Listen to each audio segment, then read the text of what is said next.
Welcome everyone to Charlotte Motor Speedway Road Course as we are about to get going here from the Charlotte Roval for the F is for Fun, not Fits 50. As we are going to get going here at Charlotte Motor Speedway in just a moment. As we are going to go ahead and hop on board with your qualifying grid here, as it seems most of your drivers have hopped on board. Sorry about not being on for qualifying, just had a little bit going on there in the background that we had to take care of before getting into tonight's race session. But we do have for tonight's race, Ken Baum Jr. on pole position with that that second place position going to that 33 of Joshua Gaiman, as you see him sitting there to the right of that number 2 machine. Then we got Kevin Click. He's going to be starting in that P3 position here with William Brown in that 4th place position. We'll see Lucas Nilges starting off the night here in that P5 spot as we'll roll back to David Smill Jr. You'll be seeing him start in that 6th position, a new paint scheme for that 27, looking very, very slick in that Nitro machine. And we'll get back here to Jimmy Barr, the number 12, Turn 2's Terribles. He'll be running in that 7th position. Has Jimmy Barr always been 12th? And William, yeah, never mind. They've always been those three. For some reason, I thought their numbers were flipped around, but I think I'm just tripping right now. As we'll see William Hobart starting in that 8th place position here tonight, Chris. And then Jeremy Zarfos, he'll be trying to get some success here tonight in that 29 machine starting 9th. And then Chris Lynn rounding off your top 10. It is not the Matthew Fitz 50, but or whatever they they're trying to say. It is Matthew Fitz though in 11th position with Kyler McCarthy into that 12th position. We'll see Bill Hells in that 13th position. He might take an EOL, and it looks like Ryan Broderick. No, that wasn't Ryan Broderick. He hasn't grouped in yet. Yeah, actually, that is Ryan Broderick. He was supposed to start 14, not gridded up. Then you'll see Brody Green in 15th, Chad Ingle 16th with. They'll all be moving up a position, actually 14th and 15th, and then Robbie Bice in that 16th position. So it looks like Ryan Broderick and Shane Weldon didn't qualify, and Chris, or not qualify, but a grid up for the grid. Oh my goodness, excuse me, getting tongue twisted here. But Chris, and if you like the fans are noticed here, got to say that Joshua Susi did have to withdraw from the playoffs. He did put in a general chat on Discord earlier that due to some unfortunate circumstances in his real life, he's had to back out of the playoffs and take care of some things. So, unfortunate for him. And we hope, if you're out there, Susie, watching, we hope it's going to get better for you, man. We know things can get happen outside the sim that make you have to stop. But, hey, it's good that you're taking care of what you got to take care of. That shows what kind of man you are. And we're glad that you got to race with us here so far this season. And hopefully we'll be seeing you back in the cockpit soon. Would love to see that 81 get back out here. But, Chris, I got to say, it's one of the biggest what-ifs in Full Throttle history, because I would really think the 81 was kind of one of the favorites this season to win the championship, and now with him having to be sidelined, look at this.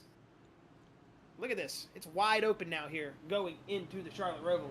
So we're going to have to see what's going to happen here, Chris, as we're getting ready to go down the back straightaway into the bus stop, and then we'll be coming out going into the dog leg, Chris, and taking the green flag here in just one moment. I think some chaos could break loose here tonight, and especially with a couple of the fast racers out, Josh Susi being one of them on the road course, this could be anybody's race here tonight. Yeah, Josh, what you were talking about is one of those things to look out for. This opens up the door for a lot of people. Now that Susi's out, William Brown, Kyler McCarthy, Bill Hells, Lucas Nilges, Smill, Christopher Lim, Brody Green, Jimmy Barr, Kevin Click, Zarfos, they've all got a chance to move up. They've got a chance, now instead of having 12 cars they're battling for, you're now out one. So, this opens up the door, a fast race car, a driver that, we have seen up in the lead pretty much every race. And if he's not in the lead, he's in the back coming up to the lead.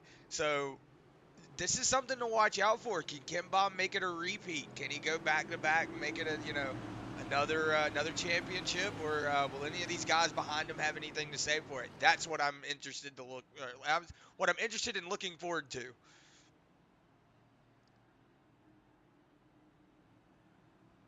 Sorry, I have a...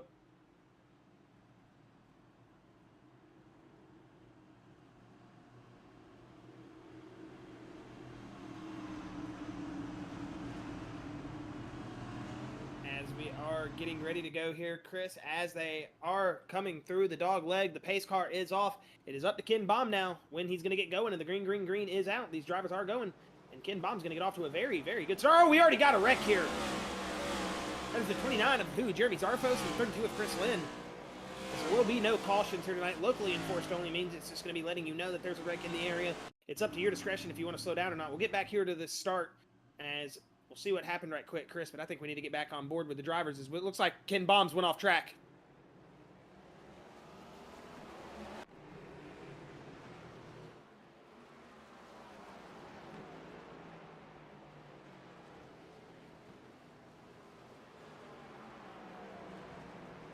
Not sure what happened there to Ken Baum on the start. Maybe an off, maybe a lockup here in a turn one. We know heartburn turn going into turn one can be a little stressful there.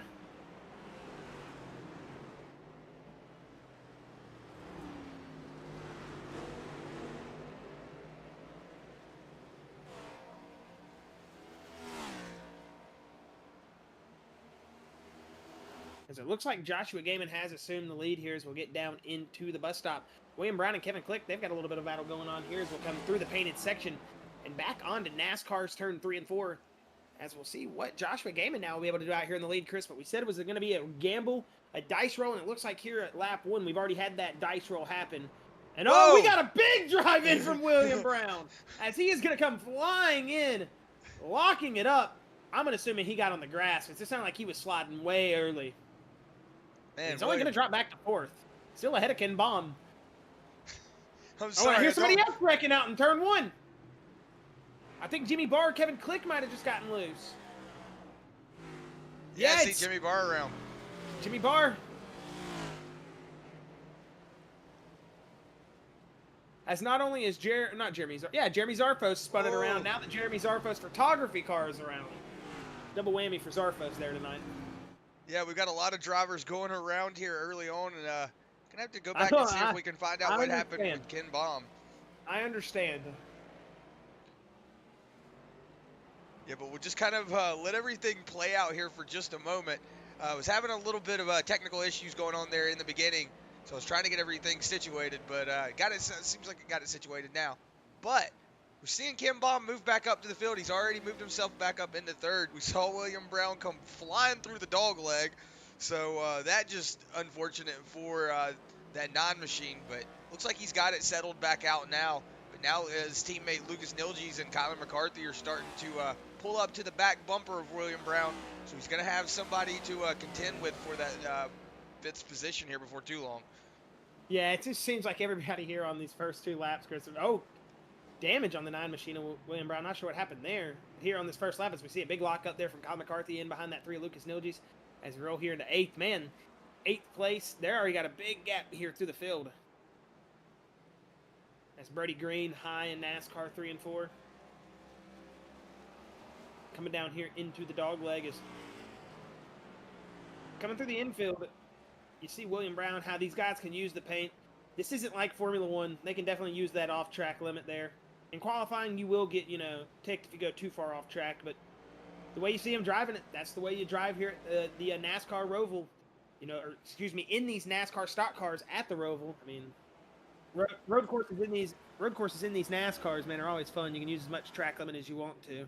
As I think we do have the replay queued up for Ken Baum Jr. to see what happened to him here on the start. And you see the big action back there is going into turn 1 here. We'll see what he does. Oh, just hopped the rear end when he got up over that curb. Locked her up good, though.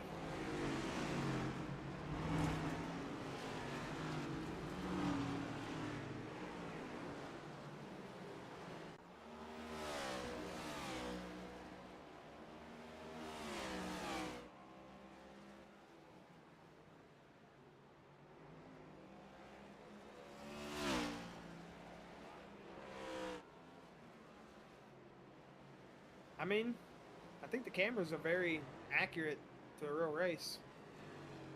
Yeah, they're I think you should use TV mixed.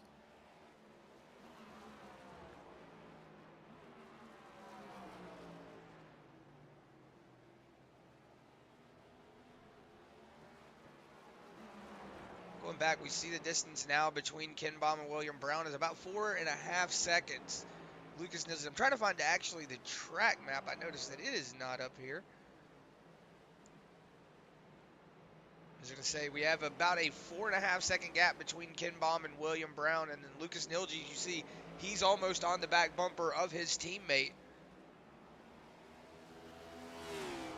Joshua Gaiman, though, he has kind of pulled out into a commanding lead here. He's got a 2.8 second gap over Kevin Click. Ken Baum is then 10 seconds off of, or excuse me, 7 seconds off of Kevin Click. So Ken Baum got a lot of track to make up, but we do know if anybody's going to do it, that Two Machine does have it underneath him to get it done. And it 50 looks, laps, Chris, definitely capable here. yeah, as we saw William Brown take that high lane, let Lucas Nilges go past him. He has the faster race car, so he's just going to go ahead and let him go by. With that little bit of damage on that 9 machine, yeah, it's a road course, but you still get on these straightaways, and you have to use that. You have to use that little bit of downforce that you get, but you mess it up, and you start basically driving around an old beer can out there.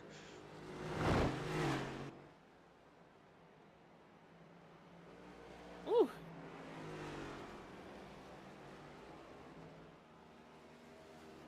Yeah, Chris, like you said, you definitely can get into a beer can here. That is where I spin the most. It's coming out of, I want to say that's turn 6, right? It's been so long since I've looked at a track map here. Oh, track map. I said trap map. Since I've looked at a track map here, so.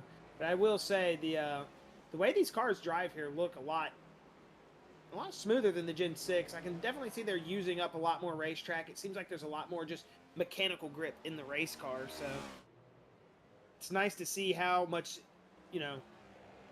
more better, more well. I don't know what word I'm trying to use here. Just how much better they drive, I guess. I should have taken the more out of there. I do see Rylan in the YouTube chat. Love you, buddy. Hey, I didn't tell you. He bought the CRV back. Oh, you remember, Lord. I just told you, 2 days ago? Oh, Lord. Yeah, he blowed up his Mazda. Hey. So welcome back to the CRV group, Rylan. We're glad to have you in the chat. That's actually the moving cameras here tonight. Rylan's in the CRV, like driving down the backstretch, He stands on the CRV. He pulls it around the track and then stands up. This is actually Rylan standing on his CRV right now. Right now, you're starting to see. In the grandstands. Yeah, you're starting to see the gap between Kevin Click and Ken Baum start to slowly get a little bit further away. Kevin Click starting to put a little bit of time to Ken Baum. Maybe Ken Baum not pushing as hard, but Lucas Nilges has got about a 5.6 second gap between him and Ken Baum. So everybody right now is about.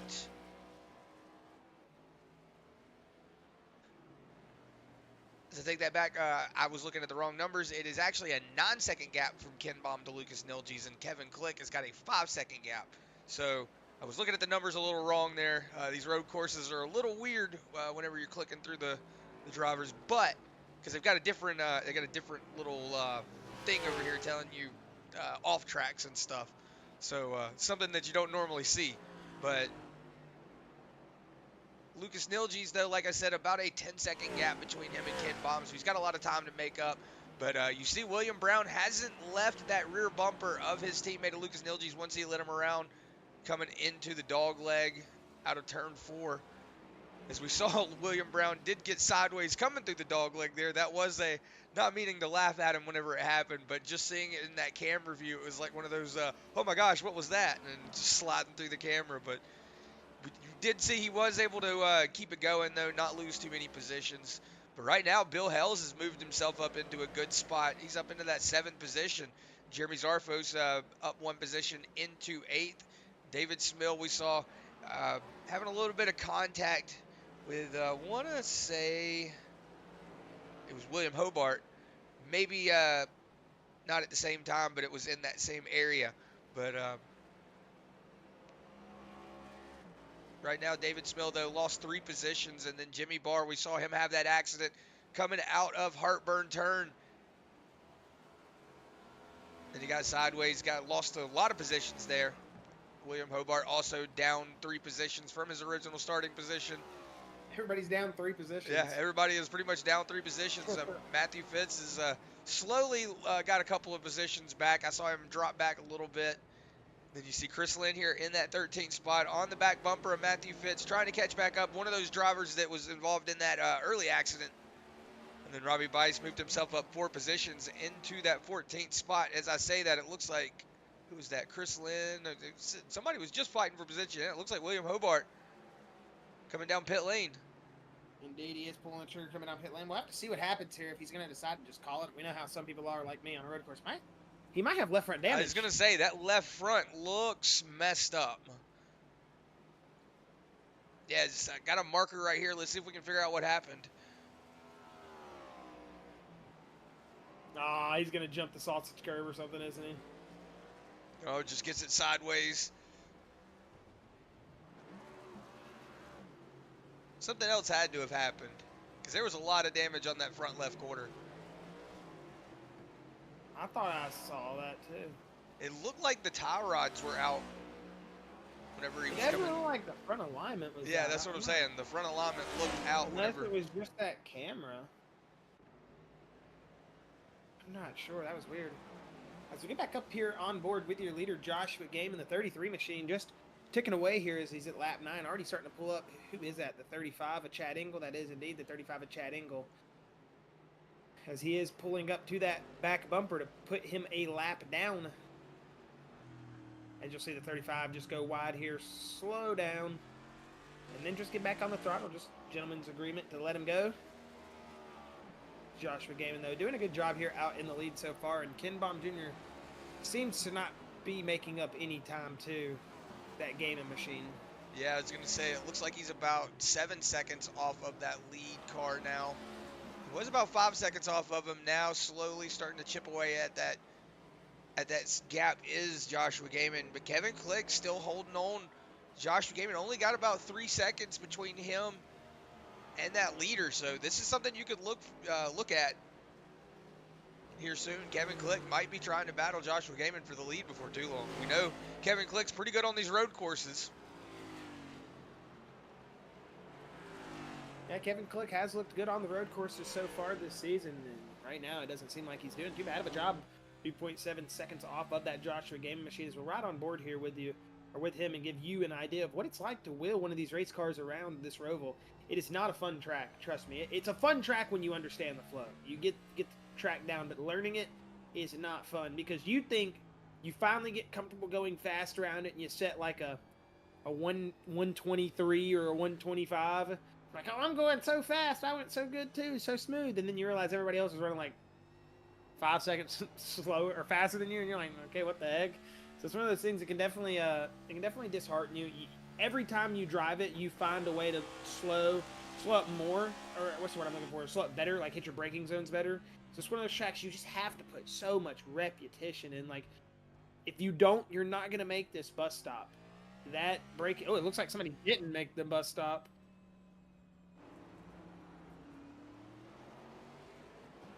Yeah, it looks like Robbie Weiss did have a slowdown penalty. I thought I saw a front bumper come flying in there on the in-car camera of Kevin Click. I cannot talk tonight right now, man. Goodness gracious. As these guys are having a tough time out there on the Roval, I'm having a tough time with the English language. Yeah, now we're right on board here with Joshua Gaiman. Just see how he's going to drive it in here. You got to set yourself up to put all the way out there right up against the grass. And I always used to brake right before you see that red starting to get close to you. You know you're going to throw the car in right on the paint showing up. So you got to lift. And then as you go over this hill, this is a really floaty section. I've hit that wall so many times, it's not even funny. And this is where I've spun more cars than I'd like to admit. As you get up against the wall, you're going to see them go all the way to the bottom. Fastest way around NASCAR 1 and 2 here. As we should, I would assume he's going to break around the 3, right? Oh, the 5. Who is that spun around up there? As he's going to go pretty tame here on the bus stop.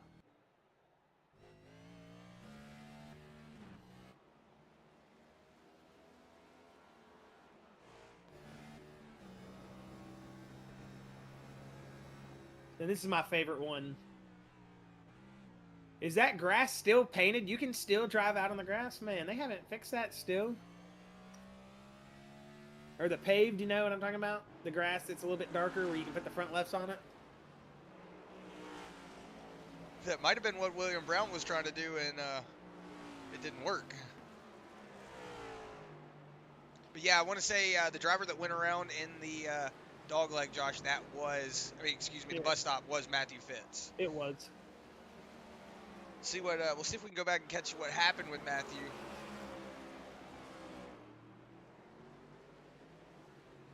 It's on the curve. Oh, just jumped that one hard. Unsettled the rear end of the car.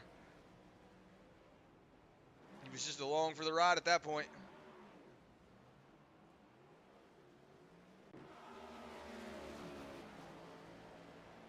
Yeah, unfortunate there for Fitz.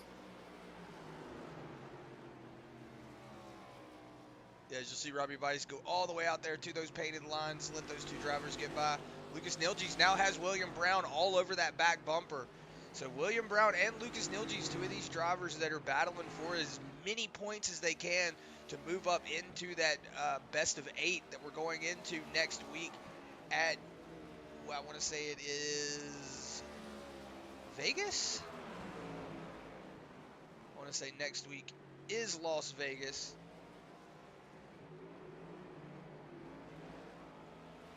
Doing some double checking. Yes, it is.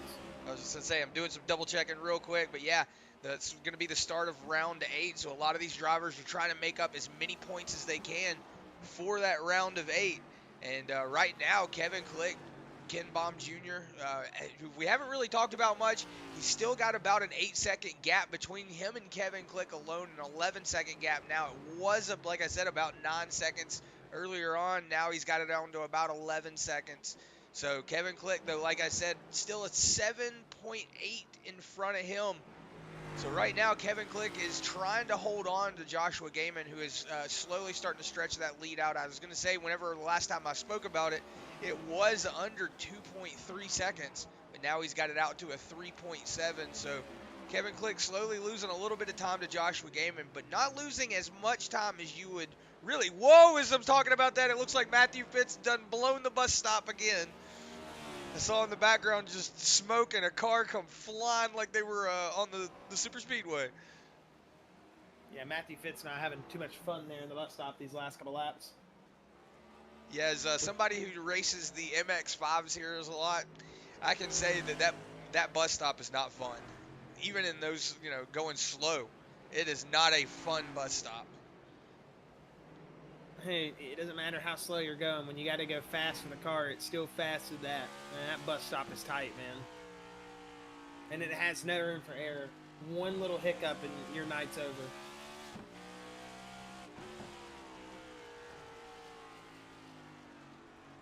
As I see in chat.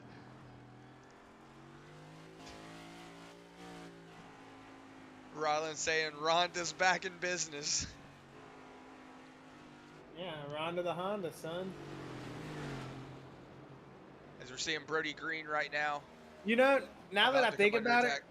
Sorry, Chris. Yeah, Brody Green getting past there by the 25 of Kevin Click. As Kevin Click is going to pull up to the part of the track, Chris, and I'm going to say this since Rylan's in the track. This part right here, Rylan, is the back chicane at the Herndon 500. You realize that? Rhonda the Honda could gap, I think, these cars through the chicane right here. Whoa, it's Ken Baum. Ken Baum missed the bus stop. That's not good for Ken Baum. Yeah, as I saw where it just says crash, I wish it would tell you when it was not a crash, because I thought that he had crashed. That's why I got all excited. Yeah, you see, just missed the bus stop.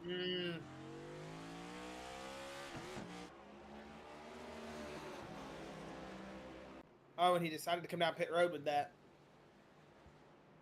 So, yeah, so maybe a strategy play here from the two. We know we have 4 sets of tires, and there's no caution, so really you just got to have to set yourself up for a really good drive when everybody else is coming down pit lane, so you can make up as much time as you can. That 2 machine is going to go ahead and do a leg to pull it down pit lane right now. Maybe see if he takes all 4 tires. We know he's going to take the right sides. I know I would take all 4 tires. But see if he does any adjustments to that number 2 machine. See if we can get it tuned up and get up there in the lead and start trying to battle for Joshua Gaiman for that lead position.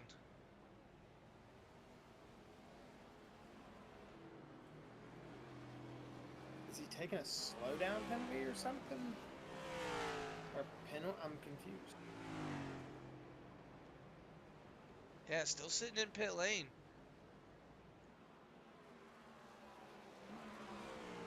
Wondering if he got a speeding penalty. Man, Joshua Gaiman is flying to the dog leg. Yeah, you see him getting around. I want to say that is the 13 of William Hobart. No, excuse me, the 35 of Chad Engel. Yeah, it is the 35 of Chad Engel. So right now, Ken Baum on his way out of pit lane. I want to say that looks a 55-second pit stop, Josh. That looks like a speeding penalty. Oh, Chad Engel looks like he crashed, went ahead and got the virtual tow truck to pull him to pit lane. Unfortunate for that 35 machine.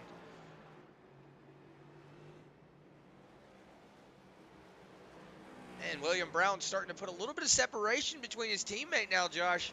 He's now got about a 1.5-second gap between him and his teammate, even with that front damage. The 9 machine showing that, hey, he might have just had a little bit of a hiccup. He's still a fast race car out here. Yeah, I think if he didn't have that problem through the dog leg, excuse me, at the start of the race, he would have been up here racing probably with Kevin Click still. But as things happen, we saw Ken Baum, our pole sitter, he messed up at the start of the race, getting it around in turn 1. We had a bunch of drivers through that lap 1 and 2 section right there, just really getting loose and messing it up. So it's just one of those things that happens, but it's a part of the season where you really don't need it to happen. Unfortunately, they're going to have to make it up here, and we'll have to see what happens.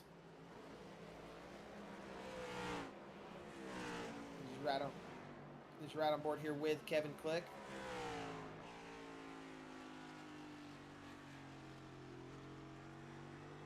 Using every bit of the track that he can. And you can see that is that Joshua Gaiman up in front of him?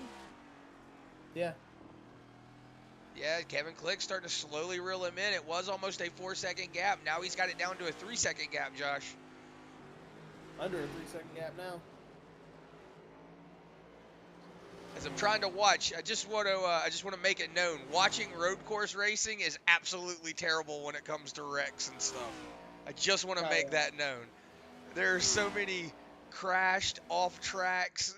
Everything's changing around. I'm trying my best to watch and see if anything happens. It looks like Robbie Bice has entered pit lane.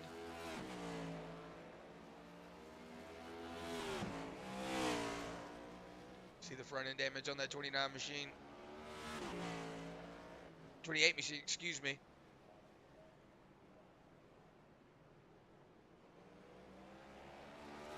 Seeing a lot of tire smoke all over the track. A lot of drivers having to lock it up, trying to keep these things underneath them. Because I will say, you know, there's one thing about turning right, but there's something about, turning left. There's one thing about turning left, but it's a whole nother ball game when you got to go right. Yeah, for real. It's definitely not that fun sometimes, and Charlotte Roval is one of those tracks that can be not that fun, and can bring out the worst in some of these drivers sometimes. It can bring out the best of them. You got some of these guys who spend a lot of time on the road course side of it, and, you know, there's some of them who just spend a lot of their time on the oval side. It's not like they can adapt. It's just trying to adapt from strictly oval to a road course. It can be a little difficult at first, especially if you don't put a lot of practice and attention to it. You have to really focus on your braking. You have to really understand your braking and understand the limits of the car on that side. I mean, you can understand it maybe on an oval, but it's a completely different thing when you're trying to brake for a bus stop like this at Charlotte. It can definitely catch you off guard.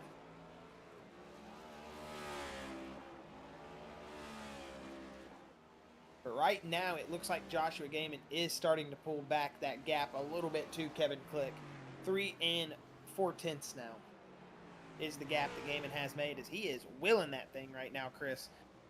As we are at lap 19 of 50 here, as he goes down into turn 1, and we'll see what he's able to do here for the rest of the night. He was kind of just given a good start here. He's had that P2 position.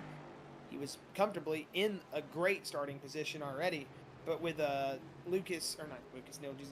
Ken Baum Jr.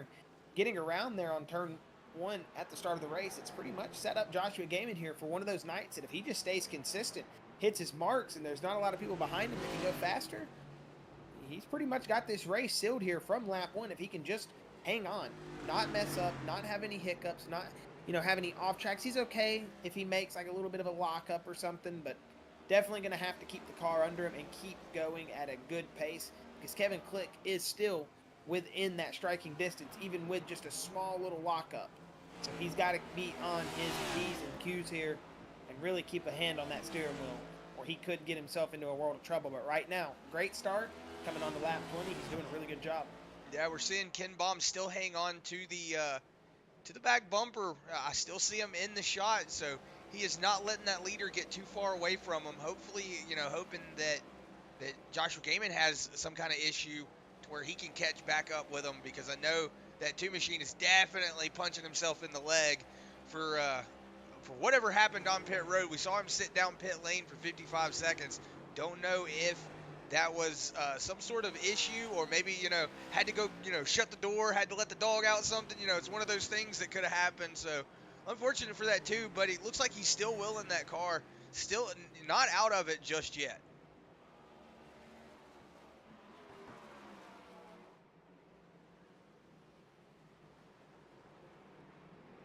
Yeah, I really don't think anybody at this point, Chris, is out of it. Virtually everyone's still in it. I mean, like we said a minute ago, as close as Kevin Click is to Joshua Gaiman, just a small hiccup could be the race being over for Gaiman. So he's got to be on his P's and Q's. But if you make a major hiccup, that's the race here, obviously. I mean, it's one of those things that you fall back with damage and then you got to get rekindled. I mean, just like that, he put it up on its side. Did you see that, man? He jumped that inside curve. It looked like somebody locked up there going into whoever that is in the outside lane. I want to say that's Hobart. I want to say that. Yeah, the 13 of William Hobart.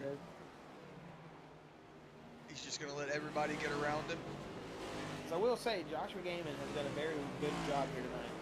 Well, I also very well down here into this dog leg.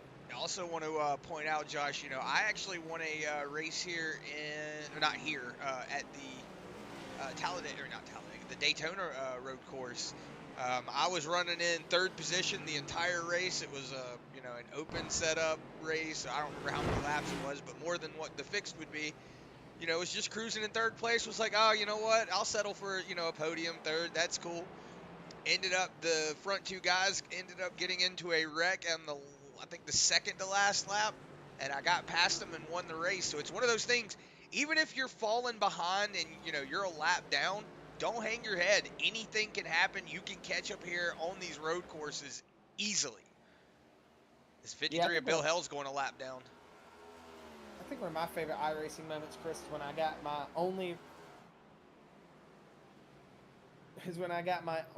win on road course. Is when I ran the Mazda Cup series or whatever, the Miatas.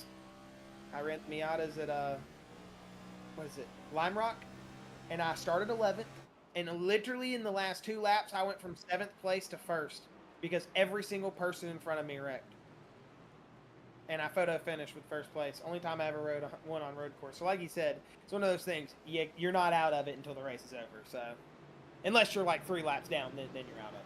Man, did you see that little bit of a bump that Joshua Gaiman gave to that 12 and Jimmy Barr? Oh, as I say that, Joshua Gaiman out into the wall.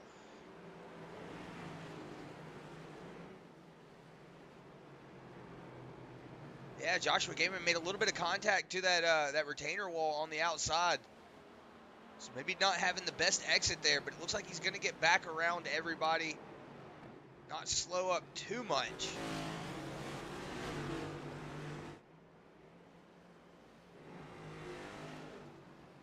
Right behind him, Kevin Click's now losing a little bit of time to him. Now 5.3 seconds, gap between him and Joshua Gaiman. Now 5.5 coming out of that turn into the NASCAR 1 and 2. Lucas Nilge's, man, 35 seconds back. So that right there shows you the gap between these guys. As we'll show you the gap between them. That is coming into turns 3 and 4. Kevin Click coming down pit lane. Road.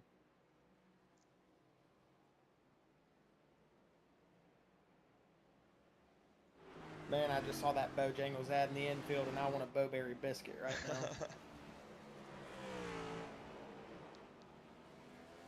Is it me or does Joshua Gayman's car? These past couple weeks I've been calling it the Lakers car. It looks like a Los Angeles Lakers, dude. It's giving me like Kobe Bryant vibes. I can see that. Mamba mentality. So right now, Kevin Click still sitting down pit lane, just now hit his pit stall. On his way out, 8.8 seconds, so no tires, it looks like, for Kevin Click, only fuel. If he did take tires, it would be right side only. I wonder if they're going to split their pit stop. No, wait, no, never mind. I forget it's 50 laps, not 100 laps. For some reason, I think we're going 100 laps. I'm crazy. Yeah, I don't know. That is weird, Chris. We'll have to see what Kevin Click has.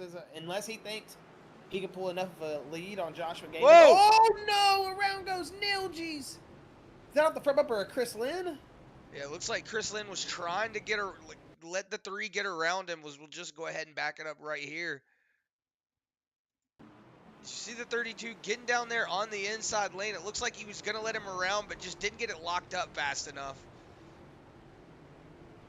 Yeah, I think where they're at, though, that's just one of those things that Nilgi's made the mistake of committing to the pass there. I don't think... I mean, yeah, obviously, you don't want Chris Lynn there on the inside if you're that 3 machine, but I think if he just backs it up just a little bit, kind of runs it a little bit wider than he should going into that corner, he easily passes him coming down the straightaway, you know, so he was already committed to the corner, not faulting him, not saying he's like this horrible person for doing that. It happens to us, and if you're going to make mistakes, it's going to be on road courses, these unorthodox racetracks that we're not used to racing in these cars. You get a little bit out of your head sometimes, especially when you're up a couple positions, you're running good, you're thinking, oh, I'm passing this guy, and I'm going to keep digging, and the next thing you know, you're in the wall, and then you got to kind of reset and get back into your zone here. So, not thinking that Lucas Nilgi's was at fault there or anything, but just one of those maybe overcommitted to that pass a little early. Yeah. That was close, Chris. I thought he was about to put both those right side tires on that inside curb and go for a ride. Yeah, that would have been not a good time for the 33 machine if he would have gotten both of those tires on that sausage curb. Man, or banana curb, excuse me. This is one of those things we were talking about with these road courses, though. You know, you have to use as much of the corner exit, corner entrance as you can. You get those tires in a place that they don't want to be, or you get the suspension bound up, something happens, it just doesn't want to go the way it wants to go. You get what almost happened to that 33, almost going sideways through the bus stop. Jimmy Parr down pit lane right now.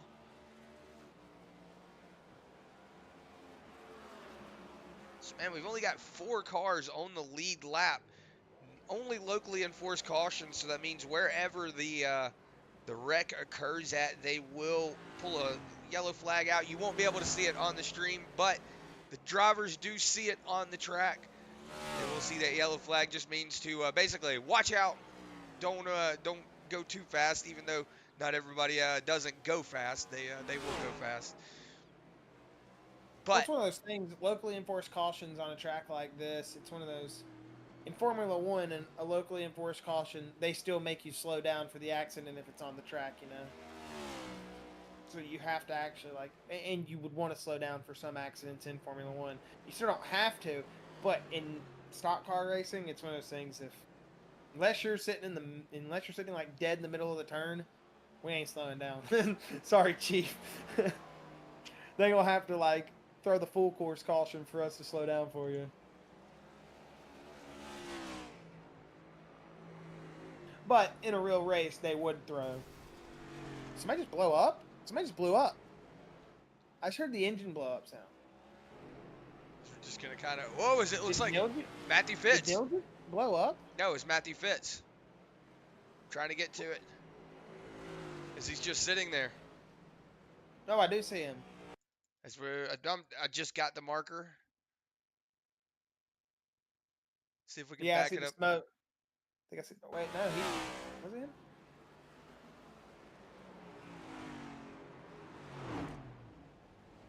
No, that wasn't him who blew up. Somebody blew up. Oh yeah, it was.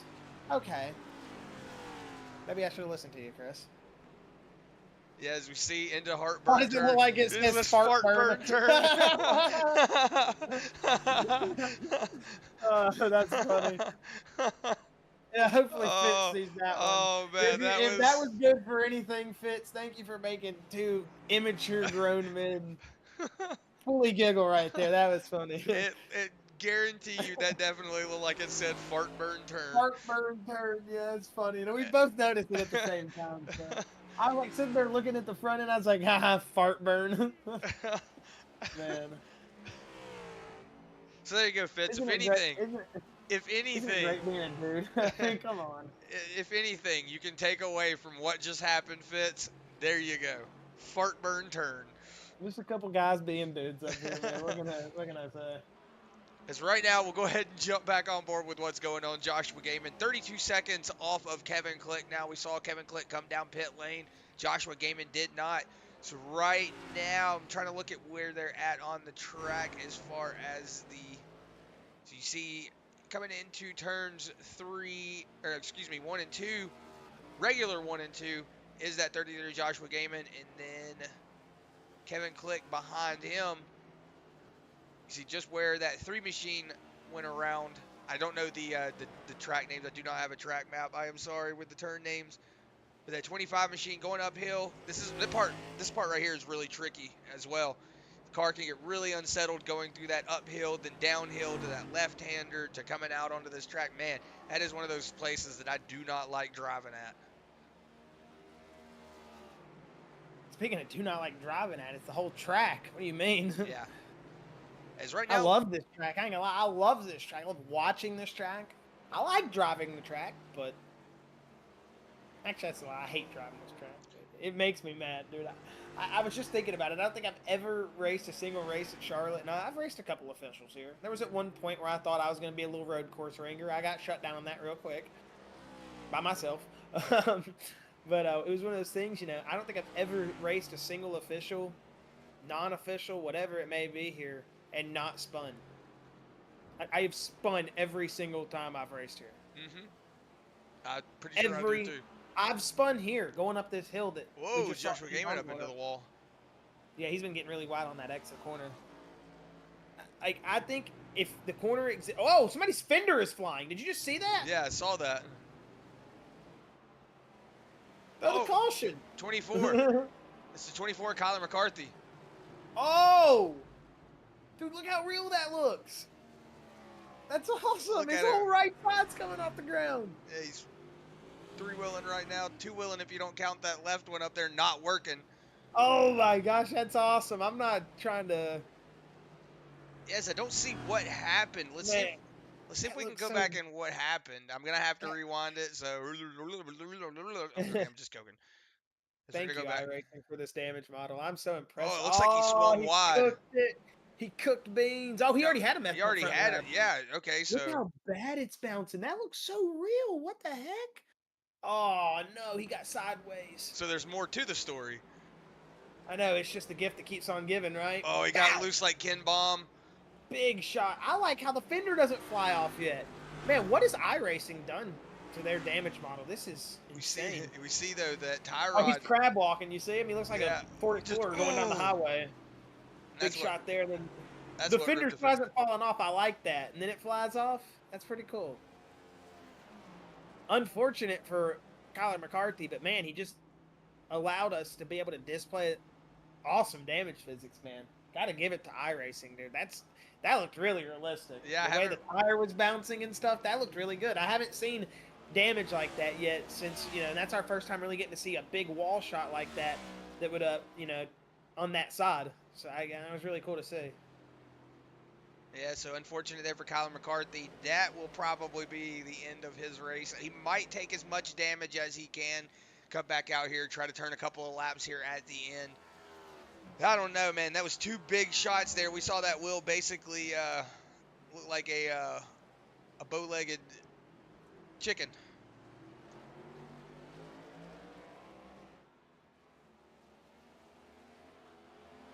We'll see Bill Hell's going to take the top lane, let that 25 of Kevin Click go ahead, go around him. As I was looking at it, it still looks like Joshua Gaiman has got about a 33-second gap over Kevin Click, but he's starting to run into a lot of traffic up here in front of him now.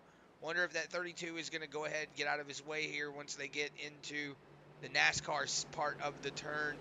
Looks like that 32, yeah, just going to ride the top lane. You're also going to see Robbie Vice going to ride that top lane. Going to go ahead and let that 33 just get on by him.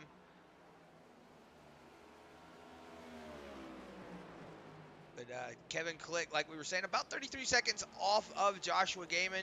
And Lucas Nilge's about 33 seconds off of Kevin Click. And William Brown. Kevin Click did come down pit road. Remember Yes, that. Kevin Click did come down pit road. We saw Lucas Nilge's get around off of the front end of that 32 at Chris Lynn. Like Josh said, that was just one of those where it was bad place, bad time. You know, that was just one of those like, oh man, I should have just waited one more turn to pass.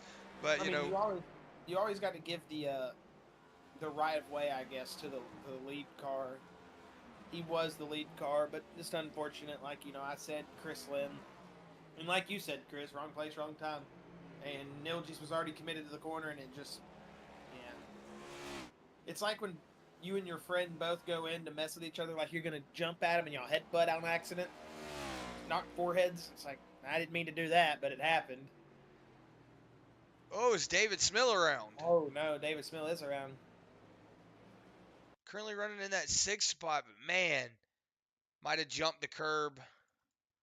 See if we can see what happened here with him. Yeah, we see him all the way up into the wall. Man, jumping a lot of curbs.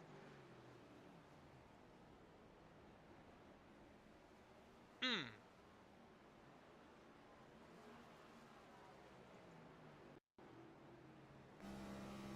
So right on board here with Spill. See that little bumpy ride that he had going on.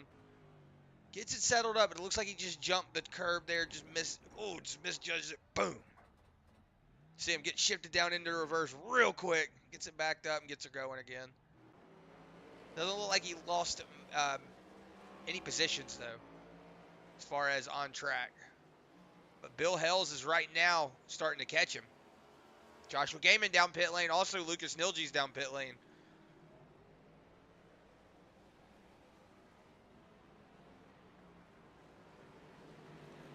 Joshua Gaiman's down pit road as well, right? Yeah.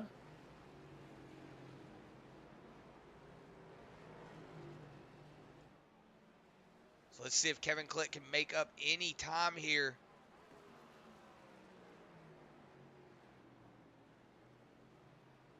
He's not going to beat him. Gaiman's going to be out of pit road before he even gets to turn one. Ooh. Got that blue line a little close. And he didn't take tires, so it seems like that's just going to be the play here for everybody to not take tires. Yeah, but now that gap is an 8.8 second gap between that 33 machine and that 25 machine. Yeah, but what Joshua Gaiman knows is he's probably fully good to go now for the rest of the race. Kevin Click possibly might have to stop again if he gets on it too much. I'm not sure. David Smill on his way out of pit lane right now. Yeah. I would assume they have it set up to where we only have to pit one time. Yeah, it looks like Chad Engel is out of the race. Oh, Robbie Vice looks like he crashed. Yeah, he went ahead, pulled it to the pit lane.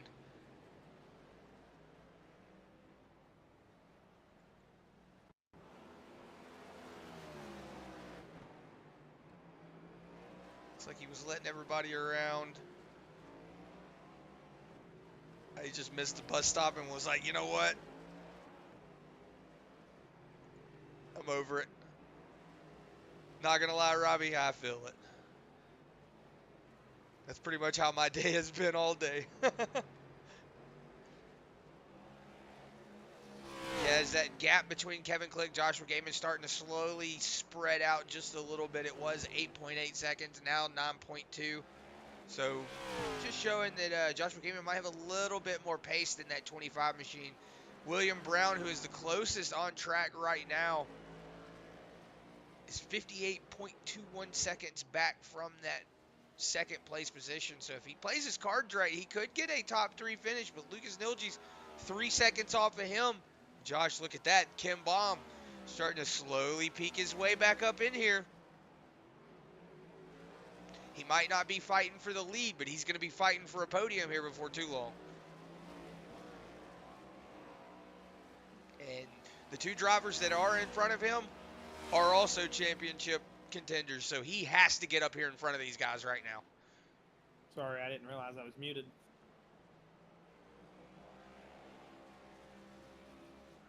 Because I did have my points pulled up, but I just went to go over and look at them. I don't have it pulled up. Yeah, the Kid Bomb is in the lead, right? He won last week, didn't he?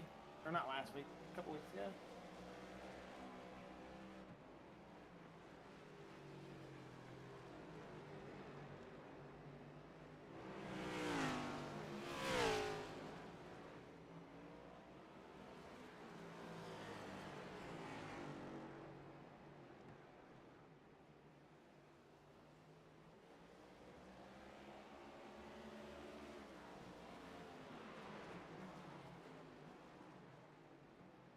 I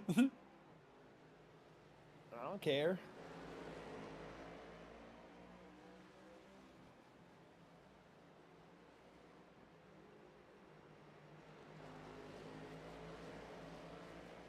All right. As I'm getting word, we're gonna try something here in just a second. Kevin Click still hanging on to that that little bit of a gap that he has. It's still 8.95, so he hasn't lost any time per se to Joshua Gaiman, but still not making up really any time to really get up there and have anything to say. As I say that, though, is Lucas Nilges looks like he just passed, Ken Baum Jr. just passed that 3 of Lucas Nilges, so he assumed that 4th position. Now he's going to be tracking down that 9 machine of William Brown, see if he can get up there and get into that 3rd position and get a podium position. Yeah, we'll have to see what Ken Baum Jr. can do here. He definitely needs a good finish. Everybody in these playoffs need a good finish. Elimination night is tonight, so we do have 2 drivers already eliminated themselves, right? So are we just going to continue into the round of 8? Who's the 8th?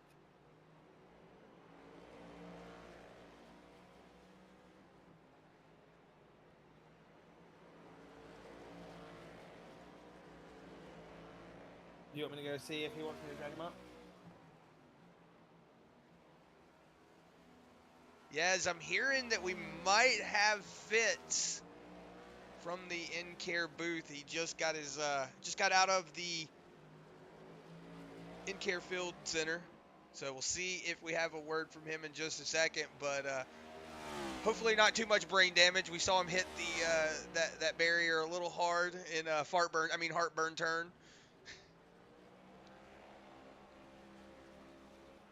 Fart burn turn wreck. It's Matthew Fitz in the booth. Coming out of the infield care center, Matthew Fitz here. Are you able to talk to us, or are you still seeing a little bit loopy after that turn 1 wreck there? I gotta tell you, a little bit loopy, man. This is a hard track.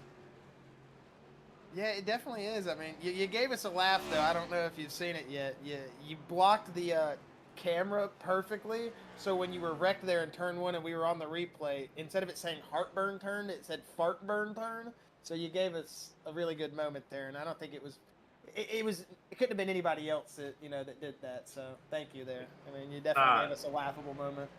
Man, you're welcome. I tell you what, like, this is one of the hardest tracks I've ever run on, like road course and like NASCAR or GTP. It doesn't really matter. And it's this track. You can make a mistake and you don't even realize it. And I just happened to lock up my right front, and there's nothing I could do. I started downshifting. I was trying to get off the brakes, and I chase Elliott at it, man. It's just you see the NASCAR pros doing it, and I did it in sim racing, so. You could just say you Kevin Harvicked it too. You remember when he did? Who did he wreck? And then like 5 laps later, he went into turn 1. I remember that. That was pretty funny. But oh man, what was I about? I was about to say something. I can't remember. I was listening to you and I forgot what I was gonna say. Crap. I had something I was gonna say. I don't even remember. But no, that's what I was gonna say. I was gonna say like you were saying though, Matthew. It's one of those tracks that's definitely difficult. I was saying to Chris earlier that I don't think I've ever finished an official or like league race here without spinning it multiple times. I've always spun every race I've ever raced here, or I've blown the dog leg, I've blown the bus stop, all of them. I don't think I've ever had a clean race at this track. I've had a few clean races at this track, not in this car. The next gen car, although it's an immaculate road racing car, I don't want to trash on this car whatsoever. But like, I don't have a good feeling in this car like I did with the other cars. Maybe it's a thing with like less sidewall on the tires or something. But like, I just don't have a good feeling. It's a great road racing track. I think Garage 56 proved that at Le Mans. But just one of those things. You're either good at it or you're not. And tonight I think I proved I'm not good at it. Hey, it's one of those things at a track like the Charlotte Roval, though. It's hard to be good at it. And like you said, I don't know what it is. Ever since they've put this car in, I feel the same way. Like, I used to love racing Gen 6, but ever since they put it in, I don't want to race the Gen 7, next gen, whatever you want to call it, because it almost feels like I have to crank my force feedback up to even feel some, like, slight feeling in the wheel almost. So it's definitely hard and difficult. It's just I don't even really know how to explain it. Like you said, maybe the sidewall, we're not getting as much of that feeling in the wheel from the tires. I don't know, but it definitely is a hard car to gauge and make sense of, because I feel like a lot of the times on the oval, I'm either rotating the rear around because I don't have any feeling of it, or I'm just, yeah, that's really it. I'm just blowing the corner super hard. There's just no feeling in these cars, and I don't know what it is, if it's just literally how they feel that's simulating the steering box, or if it's just that, I don't know, iRacing is just a weird force feedback on these cars. But either way, I definitely don't like it. It's a hard to adapt to. And ever since I left the sim and came back, it was such a big gap between the cars that it almost made me feel like that I thought I broke my wheel the first time I drove on it, because of how little the force feedback and like the feeling was in the car almost. Well, I'll tell you what, I've been playing around with, I run on Fanatec, so I've been playing around with a lot of the different settings, and the feeling's there. It's such a fine line, like getting that feeling, getting right on the edge of the limit and stuff like that. And on an oval, it's, running oval, like you can feel it and it feels somewhat decent and you get a good feeling. But once you start throwing in a left-hand turn with a right-hand turn following it, it just throws everything off. So it's definitely a different experience.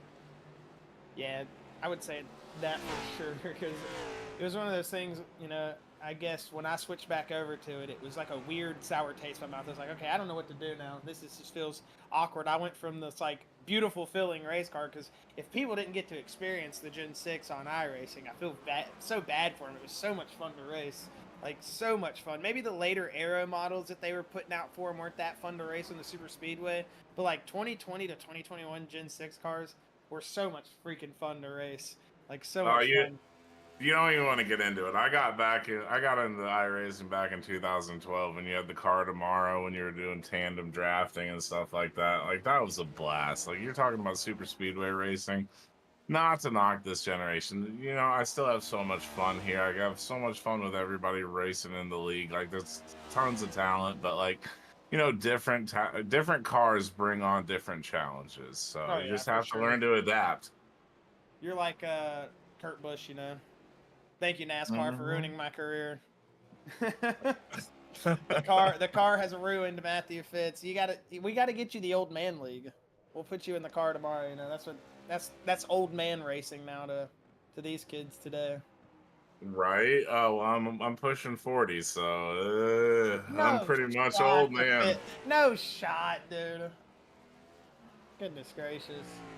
Hey, I gotta give it to these guys though. I mean, Kevin Click just turning off the louds, Joshua Gaiman in first place. I mean, anybody that survives, you got to give them hands off. Like this track is so fast.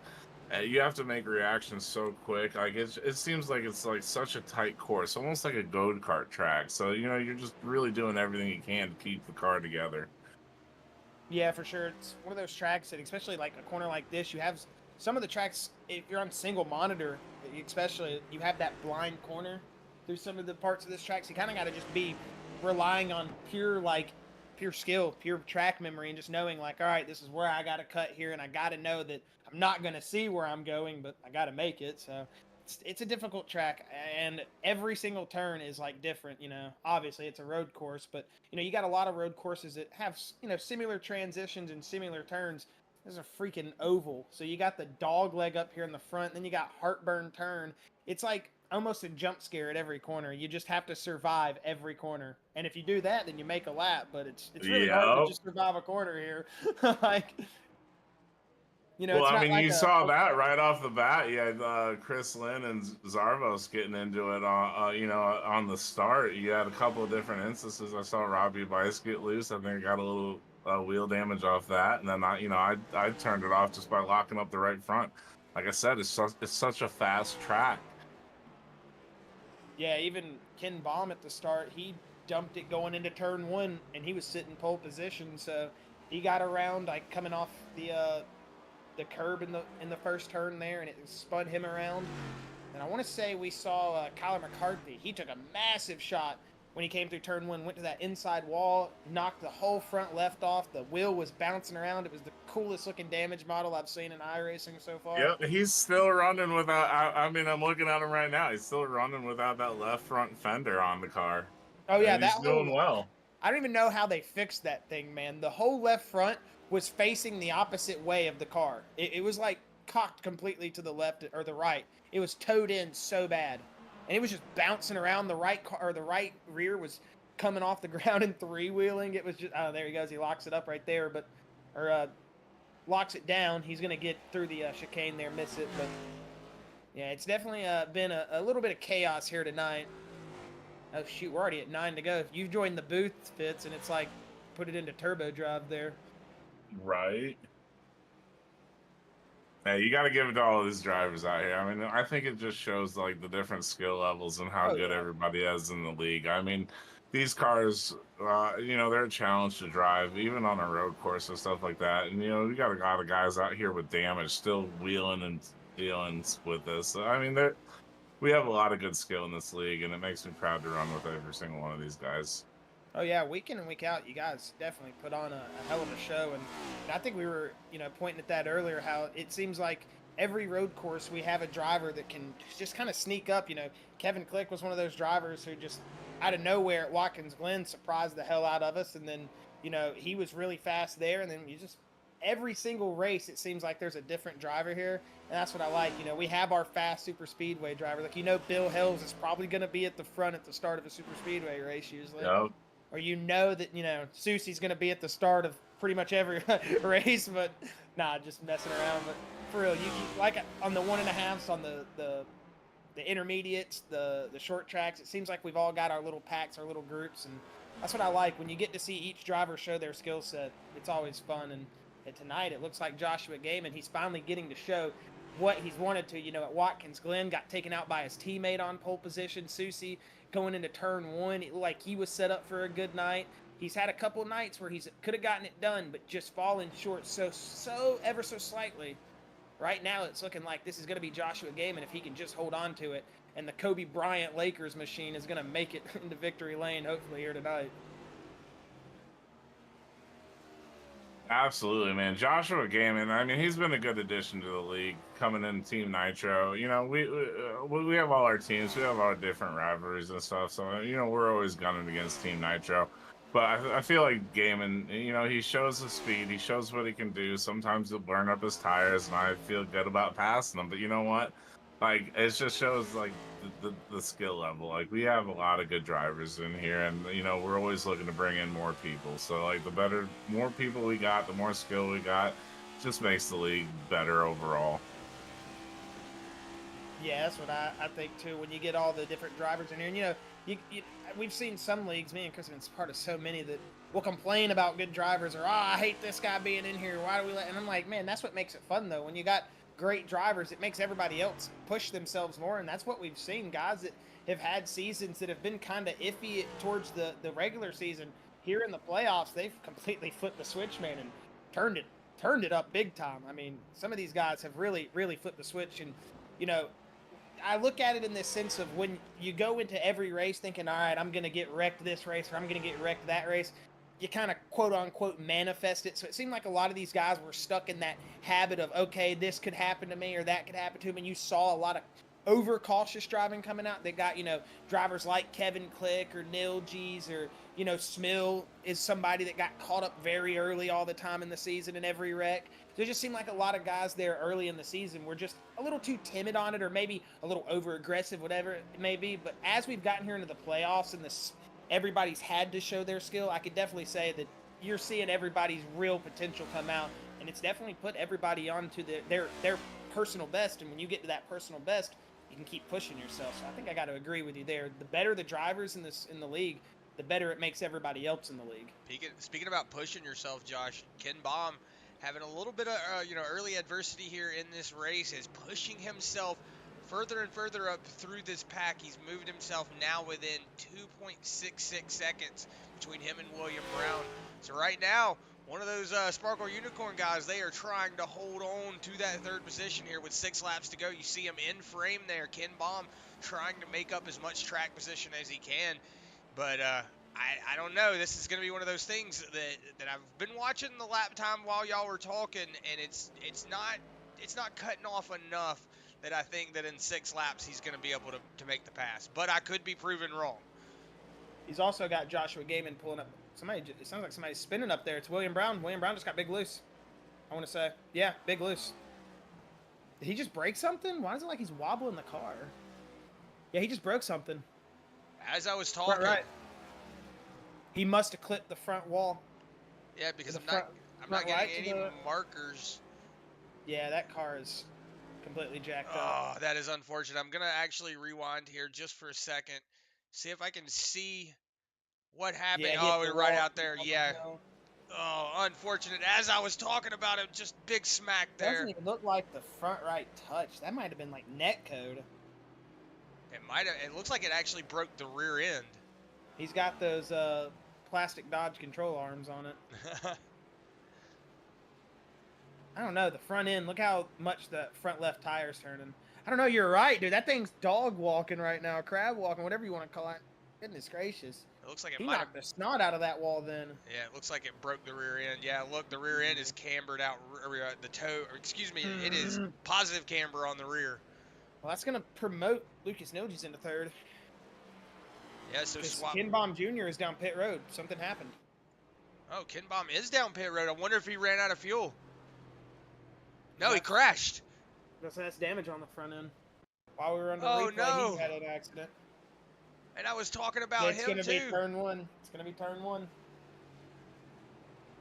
You know, when we were running, we were all talking about, like, how many people are going to finish this race. Unfortunate. Sorry, Matthew, didn't mean to cut you off there. Oh no, you're fine. I don't want to interrupt, but it's just like, you know, we were all talking about like how many people are going to be able to finish this race, just because how easy it is here to make a mistake, as you saw with me, as you saw with Will, as you saw with Ken, like Kyler. Like it's a hard track. Yeah, and that's what we were iterating earlier. We were saying, you know, Joshua Gaiman, any little mistake he can make can be his night over. So to be here so far at lap 47 doing a great job, it's just got to be another milestone on the night he's had here so far. If he can just hold on to it for the next 4 laps, he's done a very good job. And all these drivers having all these mistakes can just show to you that you have to be on your absolute P's and Q's here. You got to drive the race car fast, but you also got to drive the race car in one piece. So to see him being out here doing this, he's definitely probably can come off that limit a little bit here in these last couple laps. He doesn't have to push as bad, seeing as he's got a good 14-second gap. Yeah, he was really close to that wall there for a second too. But it looked like he was loose coming out of that corner. I don't know. Maybe it was just the way that camera was, but I was like, oh. Over the hill, I was like, oh no. But I think he's got enough here of a lead that he can back off. Just gotta get through these next couple laps. I don't know, though. I'm gonna bite my tongue here and not say anything else. We're going to let Joshua Gaiman do what he's got to do, because he's still jumping them sausage curves. Yeah, because I just said something about William Brown and Ken Baum all at the same time, and look at what happens. We've now got William Brown down pit road for 2 minutes and 12 seconds, and Ken Baum 2 minutes 17 seconds. Hey, you guys can say whatever you want about the rivalry team. Just don't talk about Lucas. Hey, you said it, not me. You said it, not me. You said his name, not me. Fair enough, fair enough. But right now, I got enough faith in my team. They're running good, so. Hey, how is he already back out? Yeah, William Brown back out. What'd they do? Get out there and hit it with a sledgehammer, tape up something, and... I don't know. I'm thinking that rear end is not fixed. I don't know how he's driving. What the heck? He went from that thing twitching, shaking around, to he's just back out there at 80 miles an hour right now. That's highway speeds, and he's about to go twice that down this back straightaway. Yeah, Ken Ah, Baum there it also, goes. There it goes. Is it starting to wobble now, or is that just him moving it down the track? No. Ken Baum also on his way out. Yeah, I can't believe we had two drivers Oh. absolutely just. Oh yeah, that car is cooked. That car is cooked. Well, he just went past the commitment cone. That's going to be a black flag. Yeah, you He's got see a lot of drift angle now, though. Yeah, look at the, like both front wheels are just pointed to the right. Oh man, that is bad. He'd be rocking on an Australian oval. Dude, when he's turning left, the wheels are still right. Oh my gosh. Oh man, Ken Baum That's just bad, dude. That is bad. Yeah, Ken Baum tried. He tried to do it. And you're not laughing at the driver there. It's just, goodness gracious, The way the man. tires look. That was is what was messed up, dude. And I don't even know how the heck freaking what's his name? I can't even think of his name now. William Brown is back out there. Yeah, that's just insane. It looks like Joshua Gaiman on lap 48 though here, Chris. Yeah, we've got 2 laps to go. Kevin Click. Wait, it says he's on lap 48 for me up here in live timing, but it says he's on lap 49 for me in the race. Not, yeah. It looks like lap 49 for Joshua Gaiman right now. Yeah. And Kevin Click is the only other one on the lead lap. Yeah, okay. I don't know why it's saying that, then that's weird. So yeah, it will be lap 49 coming to the white flag then here for Joshua Gaiman. We'll have to see him get through the dog leg here, and then one more time around here at Charlotte Motor Speedway is Jeremy Zarfos going to hold his ground there in front of him. The lapped car, I'm sure. Whoa, my goodness. The 33 just had a big pucker moment. White flag is out. Like, that was ultimate pucker factor if you're the 33.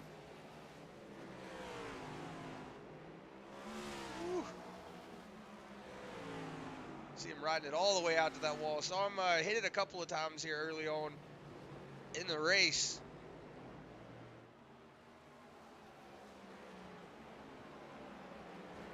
He's going to pull it through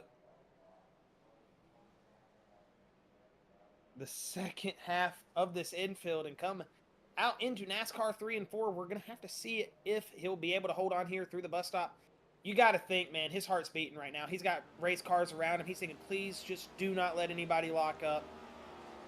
Just all he needs is to get through this one turn, and I think he's got it the rest of the way. I have confidence in his dog leg. That dude's been flying through there all night. He's going to get it slowed down, looks like pretty well. He's going to jump it a little bit. Still a little bit of style in that 33. As he's going to wheel it through the painted section. And on to NASCAR 3 and 4. He's got the dog leg left. And then he will see the checkered flag. As tonight, it will be... Whoa, no, it might not be. He's going to get her slowed down. Whoa, man. What a slowdown from Joshua Gaiman. Checkered flag. The 33 is going to win it in style. And, man, even my heart dropped there for a moment. Goodness gracious. Goodness gracious. Whoa. It shows how quick things can change at this track, man. I tell you. It's a hard track. It is definitely a hard track. Man, that just made my heart drop. That's going to be his second win of the season here, Chris. And you got to say he's been having some trouble here. As you see Ken Baum still out there with his wheels completely cocked to the right out in front of that 33 machine. But you got to say, for the 33 machine, this has been one of those feel-good moments probably here tonight, as he's been battling back to try to get another win here in the column. And, you know, like we were saying, you know, a couple weeks ago at Watkins Glen, getting into the incident with his teammate. You know, we've seen him, like, you know, you said earlier, Matthew, burn his tires up a little bit early, you know, or later in the run when he needed them the most, and kind of fall back to that third, maybe sometimes fourth position. So to see him keep it all together here tonight, and I got to say, he had a relatively clean race besides that last little bit of scare right there coming out of the dog leg. The 33, though, going to bring home the checkered flag, and a hell of a race there from Joshua Gaiman tonight.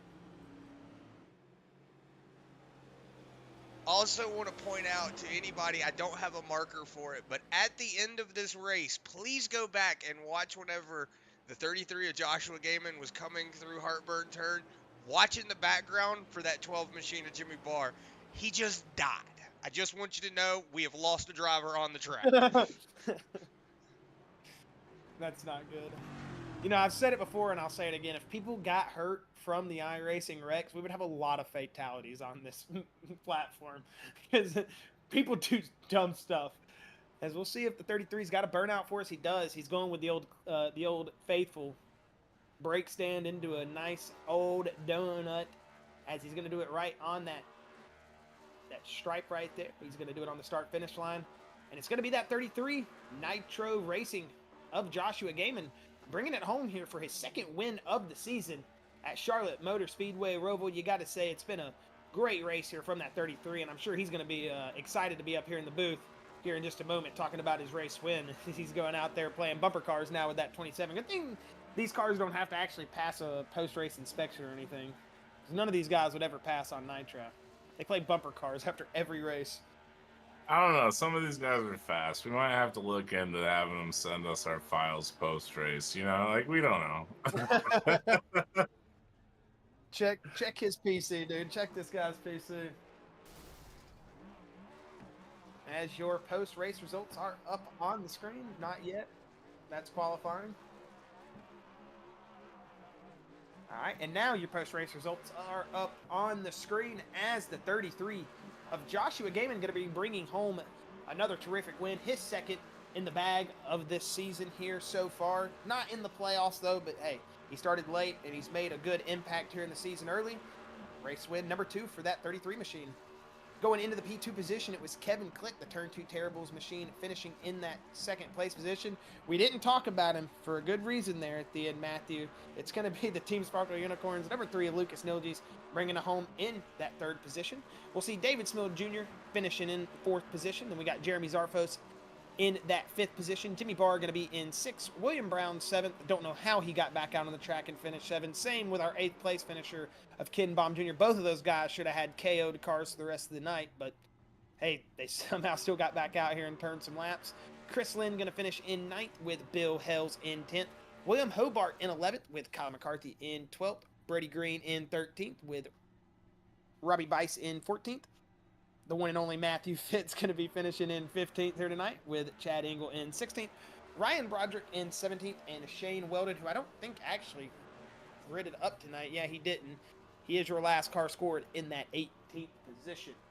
But let's see. It does look like we have Joshua Gaiman ready. Just waiting on Kevin Click and Lucas Nilges. But we will go ahead and bring up that 33 machine of Joshua Gaiman and have a word with him. Joshua Gaiman, Chris, Josh, and honorary commentator Matthew Fitz up here in the booth with us tonight. Hey, man, awesome race win there. And I got to say, a really good job there to be on your P's and Q's. Take us through the race win tonight, man. And how does it feel picking up here this win at Roval? I got to say, it's got to be a redemption for what happened a couple weeks ago at Watkins Glen out there. And to get a race win on this road course, got to feel good.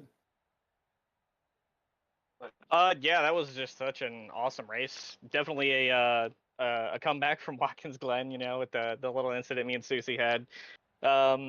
Nothing, no bad blood there, obviously, but just sucked that I had to work as hard as I did there. And this week I was able to just kind of back everything up and do everything at my own pace, and it worked out really well.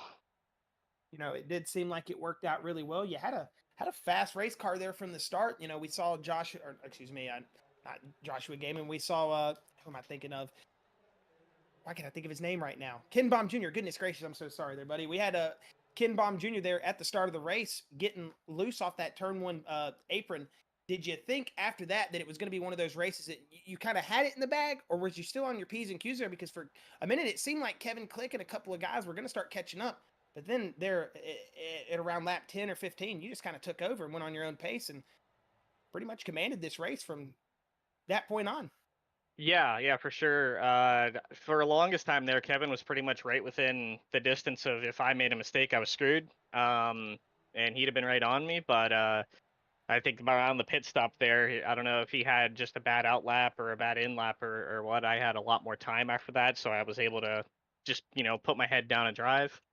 Really thought Ken was going to be right there with me the whole time. I hate to see it. Hate to see somebody that's fast do bad, but I'm lucky for me. I had the space to do it. I guess he said he was feeling kind of down on the weather, so hope he's feeling better soon, and we can have a battle on the next one. For sure, you guys definitely put on a great race out though.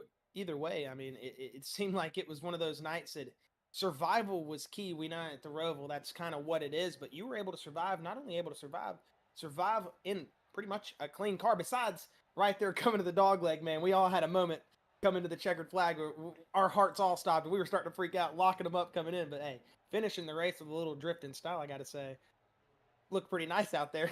Yeah, it was definitely a little bit of a panic moment because the teammate in front of me, he was kind of just back in the corner up, taking it easy, and then he locked him up a little bit, and it kind of just I threw my braking zone off, and then I locked him up a little bit. So yeah, but no, it was an awesome race, heck of a lot of fun, and just hopefully we can get that new layout soon because this one sucks. Yeah, I was about to say, man, I hate this track so much. I love watching races here. I hate driving here. So you guys getting out here and doing it for me, hey, I appreciate, y'all putting on the show. But Josh, if you got any final words, man, thoughts, shout outs, anything before we let you get out of here, you can go ahead and throw them out there, man. We'll let you get them on your way, and you can enjoy this race win at the Charlotte Roval. Yeah, shout out to the Nitro guys for bringing me in and making me feel at home. So it's been fun to come over here and run. We've had our ups and downs, but when don't you? Um, Shout out to 213 Simware, W Energy, and you guys for putting us on, and the admins for putting up with us. Heck yeah, man. Well, we appreciate you guys for getting in here, and you've been a great addition to the league so far, doing a good job and bringing up the competition. So hey, we appreciate what you do for us, and we'll hopefully be talking to you here soon, man. We know we go to Vegas next week, and hopefully we'll be seeing that 33 machine up here running up front again. And hey, congratulations again tonight, buddy, and hopefully we'll be talking to you soon. Absolutely, you guys too. Thank you. And that was Joshua Gaming. Going to go ahead and bring up our second interview. I want to assume he was ready. I see him sitting down in the voice channel by himself, but we're going to go ahead and bring up Kevin Click and have a word with him. Kevin Click, Chris, Josh, and Matthew Fitz up here in the booth. You got a copy? Yeah, I got you guys.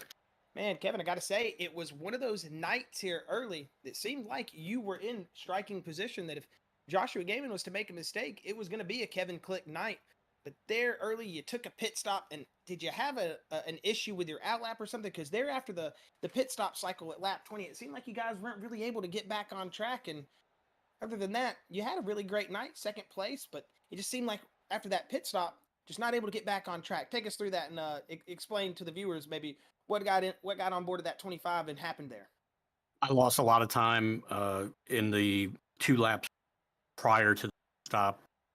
Blew 2 chicanes in a row, just trying to fiddle with the pit setting. Screwed that up, so actually had to slow down, take about a 3-second. And, the only chance that I really had to catch Josh in that one, he was so fast in there, was to try to undercut him when he was in traffic. That's what I was trying to get ready for. I didn't think it was going to happen that soon, that we caught that group of traffic in front of us, or else I would have taken my time, but trying to hurry up and get in there and see if that was going to be the difference when he got caught in traffic, to try to cut down some of that time. But even if I had made that undercut work, I still feel like that he was so fast out there that I don't know if I would have been able to stay in front of him or not. So, hey, overall though, man, you got to give yourself a good pat on the back at least. I mean, it was one of those races that everybody seemed to be making a mistake left and right. I don't think we had a single car besides, the top 3 come out without an absolutely destroyed, beat up race car. I mean, it seemed like everybody was getting into trouble there. So just the whereabouts to be able to survive here at the Charlotte Roval should give you a pat on the back. But to finish second, man, I got to say, it's a great job with the field we had. I mean, you had a good bit of race cars out there early and able to hold yourself up in that second place. Got to at least say it was a good job to do that. yeah, it's a tough track to get around. You got to be patient on the throttle. You can't overdo it anywhere. And there's a lot of unique corners that you got to set yourself up for the next one.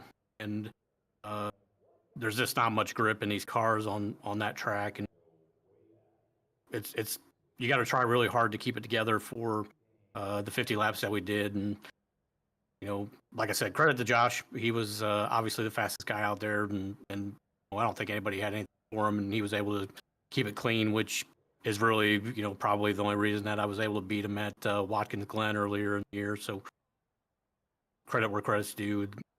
I shows up every week and getting it done. So, and I needed a good run tonight to make it into the field of 8 after some self-inflicted wounds there at Talladega and at Kansas. Yeah, no, it's been a tough postseason here for you, but you got a good finish here tonight. We know we got a little bit of a mix up there going into this race with the driver standings and everything. A couple drivers having to, miss out on the playoffs here, so might set you up for a good position here going into Las Vegas next week, Kevin. But hey, man, if you've got any final words, final thoughts, shout outs, anything before we let you get out of here, you're more than welcome to throw them out there, and we'll let you get on your way. Yeah, just want to say thanks to everybody at Brimmark Sim Racing Team, everybody at Turn 2 Terribles. Also want to shout out to Josh Susi, who unfortunately had to drop out. So hope everything's going well with him. And just want to say hi to my family and everybody that tunes in and watches every once in a while. So appreciate them and everything that they let me do for this, getting ready and everything along those lines. Definitely appreciate everybody that makes it go. Thank you. Yeah. Well, we appreciate you, Kevin, man, and it's been a great race watching you here tonight, and we'll hopefully be seeing you next week at Las Vegas. Enjoy the rest of your night, man, and congratulations on that P2 finish here tonight. Yes, sir. Thank you. Thank you. All right, and we're going to go ahead and get to our third place interview. We're going to bring up Lucas Nilges. Just want to say, let's go Team Sparkle. Good job, Lucas. Thanks, Fitz. Well, Lucas, obviously you got a copy up here. Don't let him fool you, man. This guy, the whole time we were racing, was saying, gosh, this guy stinks, dude. Ugh, man, if that was me out there in that 3 car, I'd be in first place. That's what this Matthew Fitz guy was saying, so I'd watch out for him. He knows better, honestly. He knows better. But hey, Lucas, on a real note, man, you're bringing home the Team Sparkle Unicorn number 3 here tonight in that P3 position, man. We know it was one of those nights, ups and downs for everybody. You had a little bit of moments there yourself a couple times. Take us through your night here tonight. How did you feel in that car? And do you think if you had a little bit more luck going into the middle of the race, we could have been talking to you in that second place position, or, hey, who knows, first place? I thanks for the positives there on the possible second place, but that wasn't going to happen. I'm lucky that nobody ran me over right off the bat. I did what I did in the official and spun on turn 1, so thankfully everybody avoided me. And then as far as what happened in the middle race with me and Lynn, I thought he was opening up the corner for me, and then all of a sudden I just see the nose of his car and I'm like, oh, this ain't gonna go good. Thankfully nothing bad happened other than spinning out, but I thought I was gonna have a P5 because the 2 and then my teammate Will, they just jetted away from me, and then all of a sudden Will came over, he's like, I barely hit the wall and it's crab walking. I'm like, come on. And then all of a sudden I just happen to look up and Ken's towing. I'm like, well, at least you're going to get your spot back. It sucks that you're going to lose podium, but at least you'll get that back over on him. But it was really road courses, especially this one. It was just a battle of attrition. Just hope you don't make the mistake and just keep it as clean as you can. Oh yeah, for sure. It's definitely not easy to not make a mistake here. I think we've said that enough here tonight too. Like you mess up one little bit, and you're either going around, you're in the outside wall, or you're putting it nose first into heartburn turn. There's so many different like ways Fitz you did. can wreck here. Yeah. Whoa, yeah, I did do that. Funny thing is I hear him over voice chat going, no, and it's funny because I'm coming back out onto the oval and I just see him nose into it, rear end just lifts up. I'm like, oh, that's not good. Not good, not good. Well, you got to go back and watch it because the way he was lined up in the turn 2, it had the camera in the wall. The way the camera was set, it looked like it said fart burn turn instead of heartburn turn. So it's super, super funny. Definitely memeable. We're going to have to get the screenshot of that. You'll have to make it a meme. Yeah, me and Chris instantly noticed it at the same time and laughed like a bunch of schoolgirls. So as soon as we saw it, I was like, yeah, that's the greatest thing. And it couldn't have been anybody but Fitch, right? Like, no one else could have topped that, right? So, And here I was thinking that was gonna get missed. Like nobody'd see Oh, that. We didn't even have to worry about it. you Oh, should have you known did. better with the Kiwis. It's Well, gonna get spotted. dude, he wouldn't have got spotted if his motor wouldn't have blown because we were coming on. I think we were on your car actually. I think we were on somebody coming into the oval, so we might have been on Lucas's car. I can't remember. We were on one of the cars and we heard the explosion. We were like, oh gosh, somebody blew up, and we couldn't find it. We couldn't find it, and then Chris is like, oh, it was Fitz, and then we see he hits the wall, and we're like, oh yeah, of course it's Fitz, and the fart burn turns, so whatever. But hey, Lucas, it's been a great race here tonight with you guys, man. And if you've got any final words, thoughts, shout outs, anything. You can even talk trash to Matthew if you want to before we get you out of here. You're more than welcome to do that, and we'll let you get on your way. All right, since I can't talk trash, I'm the better driver of the number 3 from TSUR. That's without a doubt me, not Fitz. But no, seriously, shout out to you guys for doing the broadcast and Robbie and Fitz for running the league.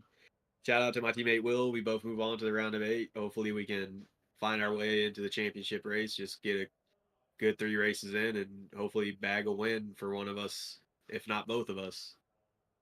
But yeah, it's going to be one of those things. It's going to be difficult for you guys coming up. Everybody's going to be hungry, but hey, hopefully we'll see you guys continue on a good streak here, get some good momentum going after this 3rd place, and hey, hopefully we'll be seeing you back up here in the booth here soon, Lucas. We know we go to Vegas next week, and we'll have to see how it works out there. Yep. But all right, man. Hey, thank you for coming up here tonight. I knew it was going to go off the rails as soon as I brought you and Matthew into the same room together. So thank y'all. And hey, we'll be talking to you here soon, Lucas. Yeah, thank you guys. Thank you, man.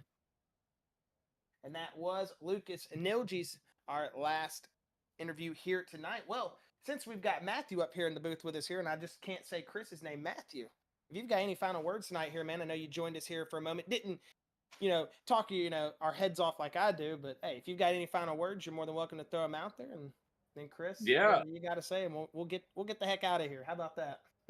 Yeah, I mean, Robbie and I have been putting on this league. We've been running this league for a few years now.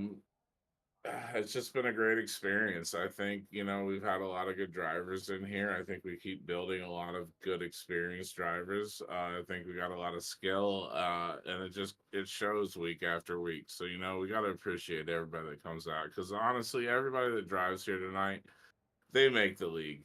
It's not necessarily me or Robbie for putting on the races. We just we put up the races. We kind of pay for it here and there, but we have such a good community. The way that we have everything structured, like we have it like volunteer based, like paying for the broadcasts and stuff like that, and everybody is just. The community in this league is phenomenal. I mean, everybody does their part. Everybody's willing to participate.